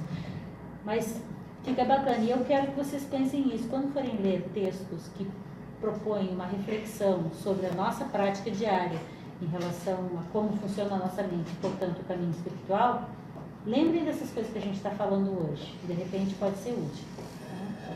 Então, equanimidade diz respeito à estabilidade emocional, constância, aquilo que evita que a mente seja afetada pela agitação, pelas distrações e pelo desânimo. Antídoto para aquelas contaminações cléshicas que atrapalham a meditação e todos os estados contínuos que a gente precisa para ter vigilância. Né? E finalmente o último, vocês já conhecem, é a Ahimsa, né? A grande chave dos jainistas, né? Onde Siddhartha, o Buda, estudou. Né? Então os jainistas, ele aprendeu, ele desenvolveu parte dos seus trabalhos. A Ahimsa, ou não violência, é uma atitude de bondade amorosa que evita toda a maldade. Então, é um estado mental que faz com que todas as suas ações do corpo, fala e mente sejam bondosos. Todas as suas ações sejam bondosas, evitando toda a maldade. É a recusa em prejudicar os outros e é uma ideia central no budismo. Segundo Geshe-Rabten, corresponde à palavra compaixão. Que a Ahimsa seria o que em alguns textos está traduzido como compaixão. Então, para terminar, que horas são? 8h10. 8h10? Temos um pouco mais de tempo. Então, posso andar mais um pouquinho. Até que horas a gente vai? 11h30 da noite, tá bom? Opa! Para! 8h30. A programação é até 21, mas você que sabe. Não, aí tudo bem. Não, eu tô perguntando do conteúdo. Eu mal estou enxergando, agora estou enxergando um pouquinho melhor o relógio. É que às vezes ele dá um reflexo, eu não estava enxergando onde estavam os riscos. Né? Não, olha lá. Nós estamos equânimes aqui. E flexíveis, né? Menos flexíveis. E plenamente atentos. Equânimes e flexíveis. Uma das propostas que a tradição budista faz em relação a você observar os seus estados mentais, e que tem a ver com algumas coisas que a gente encontra sobre que corresponderia, male male, ao que na tradição cristã talvez fosse a confissão, né? Não é a mesma coisa, mas está baseado nesse conjunto de ensinamentos da psicologia budista, fala desses quatro passos. Primeira coisa, então isso aqui é uma prática. Primeira coisa que nós temos que fazer, em conhecendo tudo isso, é observar os nossos estados mentais. Levanta o braço quem aqui entende que conhece bem a sua mente.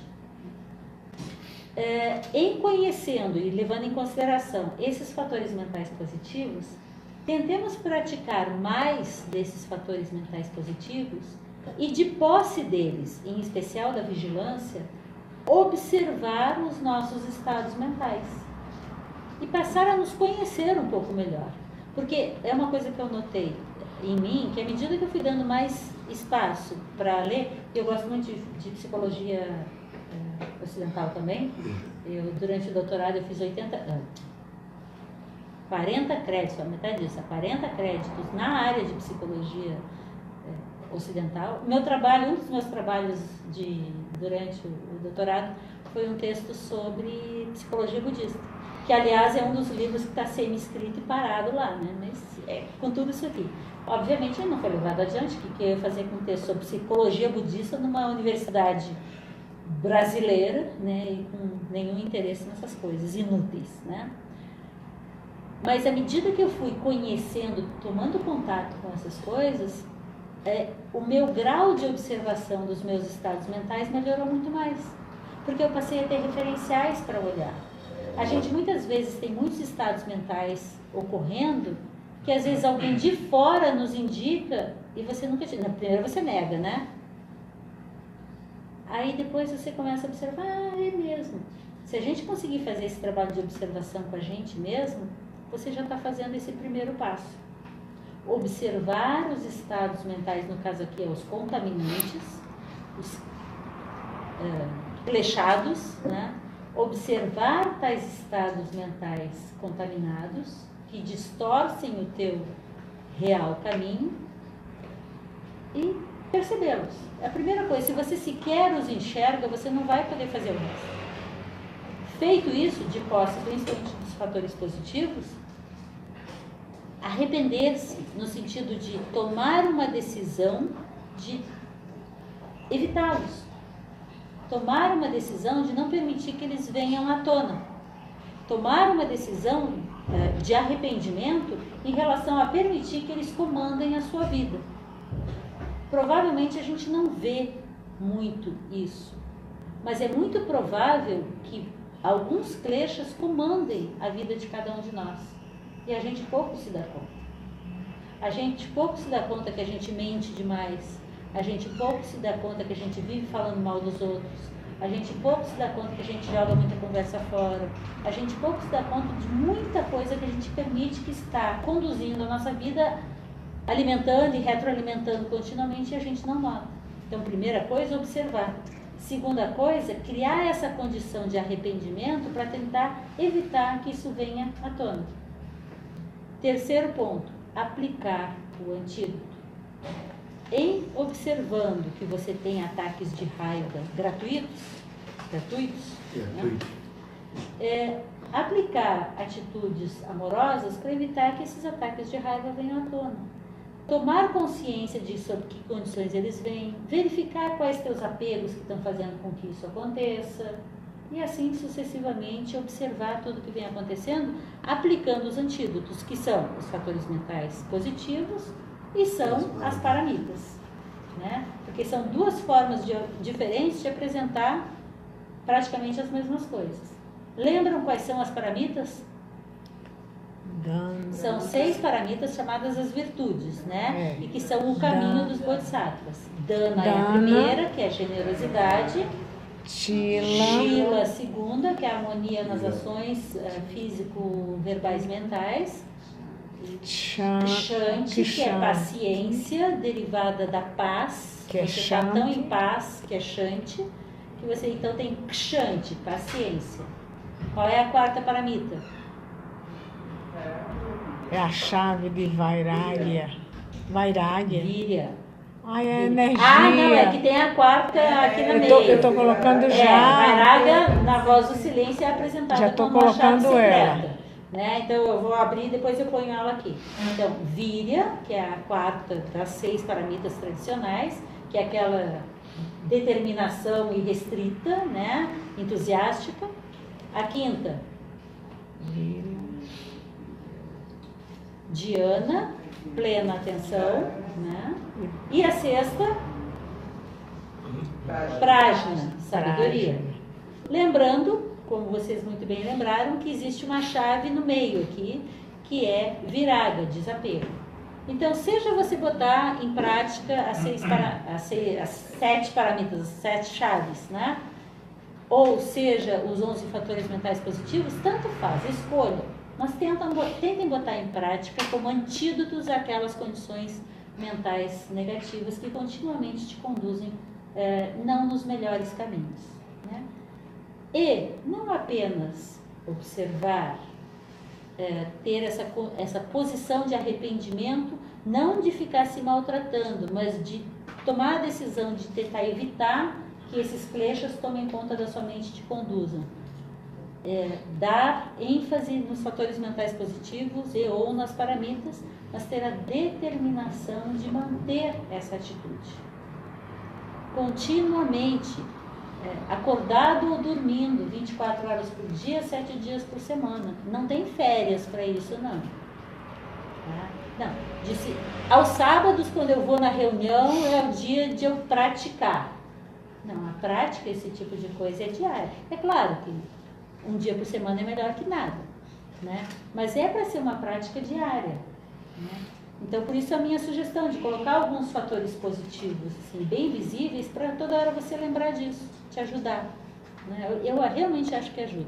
Leitura ajuda, meditação ajuda, e ter atitudes de fato positivas, colocá-las em prática para que alimente isso, ajuda, né? E estar consciente e vigilante dessa prática, não é fazê-la no automático, é fazê-la de fato com a mente plenamente atenta ali. A motivação para que tudo isso aconteça, a base de tudo isso é bodhicitta, né? Boa de luz, Chitta, lembra Chitta? A mente iluminada. Iluminada. E bodhicitta é traduzido como a prática de buscar a iluminação o mais rápido possível para o benefício de todos os seres. É a mente iluminada pelo coração, é o coração motivado nas suas ações pela mente. Então é entendimento com clara luz e compaixão envolvida em tudo isso. Obviamente, para isso eu tenho que voltar lá nas minhas primeiras palavras de repetição: impermanência e interdependência. E tudo isso está envolvido no título básico nosso, o karma e o nosso futuro. Eu só estou falando disso, é o karma e o nosso futuro. O recheio disso é entender todo o funcionamento da mente. Por isso que não dava para ser uma palestra só. Tinha que ser um seminário mais longo. Né? Imagina se eu pusesse tudo isso na sexta-feira à noite.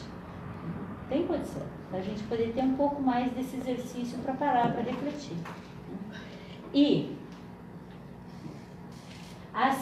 aí nos textos, eles dizem que a presença dessa motivação, bodhicitta, e que a própria bodhicitta é o fator mental é a manifestação mais avançada do fator mental Dumpa, que lembra que eu disse lá no começo que ele ia aparecer de novo?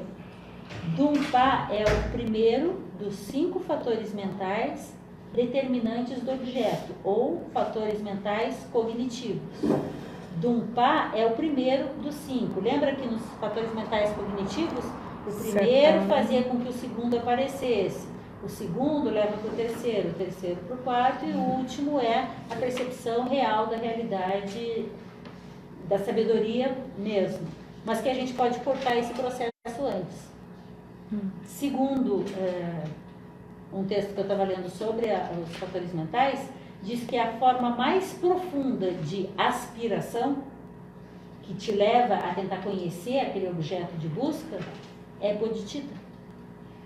Então, a reta motivação te levaria a conhecer tudo que de fato precisa e deve ser conhecido, a buscar a verdadeira realidade, a buscar o estado de Tathagata, a buscar aquilo que de fato é. Isso seria possível se você tem a reta motivação, que te conduz a tua mente a funcionar dessa forma. E eu achei muito interessante isso. Muito interessante. Né? E está de acordo com o que a gente lê nos outros textos budistas. Então, para terminar, eu vou ilustrar com algumas passagens do Bodhikaravatara, tá? Que é o texto do Shantideva, né? O guia para, em português está o guia para o estilo de vida dos Bodhisattvas, né? Que é esse texto aqui. Trabalho dos Bodhisattvas, Maitreya. E eu novamente estou repetindo ele bastante, mas eu recomendo. Ele é base na parte que eu chamaria de mais prática, de como colocar em prática esses ensinamentos da psicologia budista. Tá? Então, eu vou ler só algumas passagens que eu peguei que ilustram um pouco dessa relação entre karma e o funcionamento da mente. Capítulo 1, versículo 14. Como o fogo do fim dos tempos, que a tudo consome, bodhicitta fulmina instantaneamente o mal. O sábio, Sr. Maitreya, ensinou ao seu discípulo Sudana os seus incalculáveis benefícios. Por que eu coloquei essa frase aí para começar? Porque ela vem logo depois do slide anterior. Se eu me proponho Se por um acaso nós nos propomos a buscar a iluminação e tentar este caminho e se transformar, é óbvio que a gente tem que aprender muito. É óbvio que a gente tem que se preparar mais. É óbvio que a gente tem que estar preparado, estudado, capacitado, treinado. Então não é uma coisa assim, eu agora resolvi que eu vou buscar a vida espiritual. Não é assim da boca para fora. E muita gente que faz esse tipo de trabalho não fala. Porque o verdadeiro caminho não é botar uma roupa colorida, usar colares, tomar um chá diferente, fazer posturas, fazer retiro. O retiro real é interior. É claro que se afastar para uma chácara como onde eu moro, né? É claro que estar num retiro, num espaço especial onde você consegue um certo grau de reserva, ajuda em certos momentos em que você precisa desse momento para cuidar de si e da sua energia. Mas o verdadeiro retiro, ele só acontece dentro de você. O retiro não é estar num local lindo e a mente flutuando junto, né? Mas é estar observando. O verdadeiro retiro a gente pode fazer diariamente. É aquele estado de meditação de plena atenção diária. Estou dizendo que é simples? Não. Estou dizendo que a gente precisa começar a tentar. Ou pelo menos assim eu entendo, né?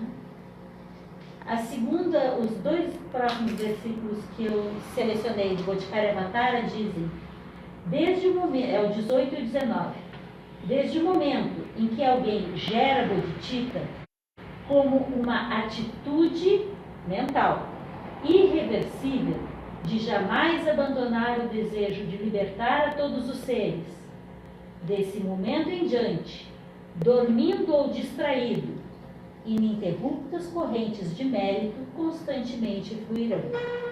Por que eu coloquei esse versículo aqui em especial? Porque muita gente entende bodhicitta como simplesmente uma vontade de alcançar a iluminação e ter uma vontade de ajudar todos os seres. Bodhicitta começa com esse esforço, mas a verdadeira bodhicitta é uma condição mental, em que nada mais faz sentido salvo viver para beneficiar todos os seres, e para isso você tem que ser muito bom. É só um Buda que é capaz de efetivamente ajudar todos os seres. Portanto, você tem que ser próximo a um Buda, no sentido de capacitado, para fazer o melhor trabalho possível. Lembro o meu exemplo ontem, bobo, mas que eu acho que funciona muito bem, de tentar salvar alguém que está se afogando e você não sabe nadar. Enquanto você não sabe nadar, você vai ser menos capaz de salvar os outros que estão se afogando no oceano de Sansara. Morrem os dois. Morrem os dois. Então, se você vê que está toneladas de seres se afogando no Sansara, não adianta você querer salvá-los e se afogar junto. Você tem que aprender a nadar. Aprender a nadar significa estudar, se capacitar, ter discernimento, treinar. Lembra aqueles 4? Observar, se arrepender dos erros, capacitar sua mente cada vez mais nos fatores positivos e se determinar a estar cada vez melhor. Com isso, você vai ser mais capaz de identificar aonde você precisa fazer melhorias, né? E onde você tem mais recursos, porque a gente não vai poder usar, muito provavelmente, recursos em todas as áreas. Cada um de nós tem as suas capacidades. Eu, por exemplo, sou péssima em administração, mas eu tenho uma facilidade para falar. Geralmente eu falo e o outro organiza. Porque se for o contrário, vai ser um desastre. Né? Eu organizar e outro falar, às vezes não funciona. Então, a gente vê as nossas competências e diminuir os nossos desvios, diminuir as nossas máculas, para que o nosso serviço possa fazer melhor. Para salvar os que estão se afogando no Sansara, só se eu souber nadar. Por enquanto, de repente, eu posso ficar jogando uma corda, ajudando um a vir para a beira, para poder vir estudar também e se preparar melhor para não ficar se afogando. Eu posso botar uma boia, eu posso dar um tronco de madeira, né? Não vou ficar aqui, não te vira que eu ainda não estou preparado. Isso também pode ser folgado, né? Então, é ir se preparando e fazendo na medida do possível o seu trabalho. Só não pode se jogar na água enquanto você não estiver preparado. Faz sentido? É vir em plenitude, né? Sim, sempre vir em plenitude. Também peguei a linha 27.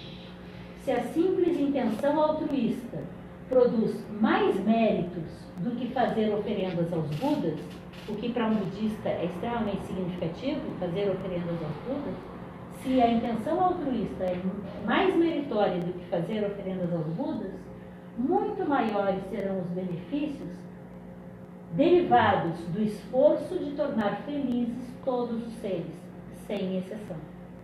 O simples, não tão simples, esforço verdadeiro de tentar tornar felizes a todos os seres, sem exceção, sem dúvida nenhuma gera muita força, muita energia e muitos méritos. E aí lembra os últimos fatores mentais positivos que a gente estava lendo ali e que falavam sobre você ter essa sua energia voltada ao outro, não ser negligente no cuidado com o outro, trabalhar pelo bem-estar do outro? É isso, é botar o fator mental em ação, essa energia mental em ação. À medida que a gente vai entendendo isso melhor e se sentindo confortável com isso na prática diária, de colocar em ação esses fatores mentais, isso vai se tornando natural. E a verdadeira bodhicitta é esse estado mental natural, não uma forçação, como o exemplo do vegetariano que eu dizia antes. Sou vegetariano porque a norma no meu grupo diz que eu tenho que ser vegetariano. Você não é vegetariano, você simplesmente não come carne. Ser vegetariano é uma condição que para você deve ser normal, como qualquer outra condição, deve ser normal porque faz sentido dentro da proposta, do contexto, do que você se propõe. E a linha 29 e 30. Bodhicitta proporciona alegria e elimina muitos sofrimentos daqueles que estão privados de felicidade e sufocados por intenso sofrimento. Ela afasta os kleshas, né, que a gente estava querendo, diz o Shantideva no Bodhikaravatara, na linha 29 e 30, que Bodhicitta é capaz de afastar os kleshas.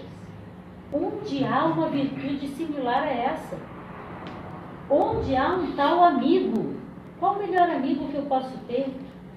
Bodhicitta. Onde há um mérito semelhante a este? Então, por isso eles vão enfatizar que a nossa principal busca, um dos nossos principais trabalhos, é tentar botar em prática, desenvolver Bodhicitta. Eu acho que eu já contei para vocês que uma vez nós tivemos a oportunidade de encontrar com um grande lama, um lama bem importante, e a gente perguntou qual é o caminho, né? O que a gente precisa fazer em primeiro lugar? E ele desenvolver Bodhicitta. Ele era tibetano, Bodhicitta. Sim, tá, isso a gente já sabe. E depois? Bodhicitta. Mais Bodhicitta. Tá, aqui. E finalmente? Bodhicitta. Se a gente entender o que de fato é Bodhicitta, que é assim, é a tentativa de numa palavra englobar essa ideia, para você alcançar a iluminação, você tem que ser perfeito. É só isso. Então, todas as qualidades têm que estar presentes no seu fluxo mental e todos os deméritos devem estar ausentes do seu fluxo mental. E você deve ter plena capacidade de tudo realizar. E isso tudo ser feito não para apenas o seu benefício pessoal, mas para o benefício de todos os seres. Então, o que há mais do que Bodhicitta para ser feito? Não precisa mais nada. Eu estou mostrando para vocês que essa proposta de sendo espiritual é extremamente simples. Basta desenvolver Bodhicitta, basta eliminar a avidya. São coisas simples. Faça o bem, não faça o mal. Deixai de fazer o mal, purificamente. aprendei a fazer o bem, seguro de coração. O nosso grande chefe Siddhartha. Essa é a lei dos Budas. É só isso. E último slide, amanhã eu continuo. Dá mais um? Certo. Dá mais um? Estamos dentro do horário. Estamos dentro do horário. É porque eu não quero dar um haja- tempinho para a gente dar uma conversada agora ainda no final. Vamos assumir, Tá? né? Bodhicitta. Isso. Vamos Então, assumir. assumindo Bodhicitta, que é o capítulo 3. O capítulo 3 do Bodhikaravatara é Bodhisattva Karyavatar, tem várias formas de apresentação do texto. No verso 18 ele diz: possa eu converter-me em protetor daqueles que não a têm. Não tem o quê? Bodhicitta. Bodhicitta. Porque quem não tem bodhicitta está desprovido, está desprotegido. Então, principalmente esses é que precisam daquela boia, ou vão morrer afogados. Possa ser o guia de todos os que viajam pelo Sansara, ou que nadam nesse oceano. Sansara é aquela ideia de mundo das relações, onde nós estamos obrigatoriamente jogados porque contaminados por uma série de contaminações, de kleshas, que nos fazem viver nesse mundo de relações de... O que você falou? Nessa Matrix.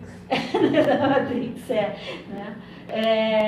No mundo de causa e efeito, né? É isso que nos prende aqui. Possa eu ser a ponte, o bote e o barco para todos aqueles que desejam cruzar essas águas. Aquela ideia tão presente na tradição budista de cruzar para outra margem, né? Que a gente usa muito essa imagem, eu achava muito boa mesmo. Você está de um lado da margem, para cruzar a margem você tem que aprender a nadar, você tem que usar um barco, você tem que ter ajuda, você jogar uma corda. O meio, cada um tem que descobrir o seu. E os textos, os instrutores dão várias dicas. Mas não é para todo mundo exatamente igual, mas algumas coisas são iguais para todos. A necessidade de transformar a nossa mente é certa. A necessidade de ter uma postura, uma motivação bodhicitta é certa. E obviamente tem alguns outros detalhes nisso. Linha 19, que é a continuação da 18. Possa eu ser uma ilha para aqueles que a buscam bodhicitta, e uma lâmpada para os que necessitam de luz. Vocês já viram coisas parecidas com essa em outros textos, né? Possa eu ser um leito para os que desejam descansar, e um servo para todos os que de um servo necessitam. Possa eu ser o servo, como disse o fator mental positivo, você viver para ajudar os outros. Possa eu ser uma lâmpada, você ser referência para os outros. Possa eu ser um barco, uma ponte, você estar preocupado com os outros e nas suas ações você agir em função de que você possa ser a referência para eles e eles sejam a referência para as suas ações, né? E por aí vai. 22. Até que abandonem o sofrimento, possa eu converter-me na fonte da vida para todos os reinos da existência, que chegam até os confins do espaço. Lembrando que dentro da tradição budista eles falam, nessa versão pelo menos, em 6 reinos de existência, né? Sendo que o reino humano seria só um desses 6 reinos, né? Mas isso eu acho que a gente também não é o caso agora de estar discutindo, e eles podem ser tomados tanto como reinos no sentido de espaços, tempo espaço, local, né? Locus diferenciados, quanto como estados de consciência diferenciados, né? E o 23, 24, e eu vou parar por aqui, tal como os Sugatas do passado adotaram bodhicitta e progrediram gradualmente na prática dos bodhisattvas, porque lembra, para se tornar um Buda, de acordo com a tradição budista Mahayana, você tem o caminho do aprendiz, do buscador, né? Aí o Bodhisattva, para finalmente, que são os filhos de Buda, para finalmente chegar ao estado de Buda. Se tornar um sábio, né? Então, sim, os sábios já são esse caminho. Ignorância, aprendizado e sabedoria. Sim.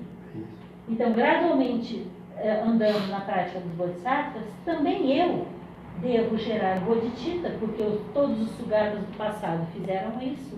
Também eu devo gerar bodhicitta para o benefício do mundo. E, assim, me engajarei apropriadamente nessas nobres práticas. Lojong é exatamente um exemplo dessas nobres práticas. As práticas que transformam os estados mentais para tornar possível tudo isso acontecer. Como um estado mental contaminado, cheio de bobagens, eu vou conseguir escolher adotar bodhicitta e cuidar de todos os seres, tornando-me um iluminado para cuidar de todos os seres. Então eu preciso cuidar de mim, não egoisticamente, mas para que eu possa ser esse instrumento para o bem-estar de todos os seres, né? Então, o meu tema nesse fim de semana aqui é falar sobre a nossa mente, o karma e o nosso futuro. É só isso. Mas para entender isso, a gente tem que entender como é que essa mente funciona. Tá? Amanhã nós vamos ver mais alguns textos que abordam, dão frases que vão ilustrar a colocação em prática dessas ideias. Né? E aí eu queria conversar um pouco agora com ele. Ficou alguma coisa? O que vocês acham? Faz sentido toda essa prática? Aonde a gente poderia, por onde a gente deveria começar? Sugestão de começar pela observação. Daí a determinação de eliminar o que a gente vê que não é bom. Aumentar os antídotos e se determinar a continuar nisso. Faz sentido? Com certeza faz. Você se vê competentes para fazer isso? O que isso tem de relação com, por exemplo, a meditação, a prática da meditação, a tentativa da prática de meditação? Tem alguma relação? Toda, né? E de que forma? Por quê? Lembra que a meditação não é tirar um tempo para se afastar do mundo. O que é? É tirar um tempo para se afastar do samsara. Mas não é esse o objetivo. É o quê? Para você se observar. E se observar é observar o quê? É os seus estados mentais. Se eu não sei o que eu estou observando, eu não sou capaz de ver o que ali está acontecendo. Lembra de ter uma frase que diz assim: quem não sabe o que busca, não acha, não encontra o que procura. Nenhum vento é favorável, né? Para quem não sabe para onde está indo, a direção que vai, né? Que é a coisa da vela, né? O barco na vela. Se o vento que seja, se você sabe para onde está indo, você direciona a vela e vai. Agora, se você não sabe para onde está indo, pode ter o vento que for, você não encontra o seu caminho, né? Então, nós temos que conhecer o instrumental que a gente tem, e todos nós temos, com diferentes gradações, qualidades e defeitos, e vendo isso, tomar essas atitudes. Vamos fazer isso? Claro.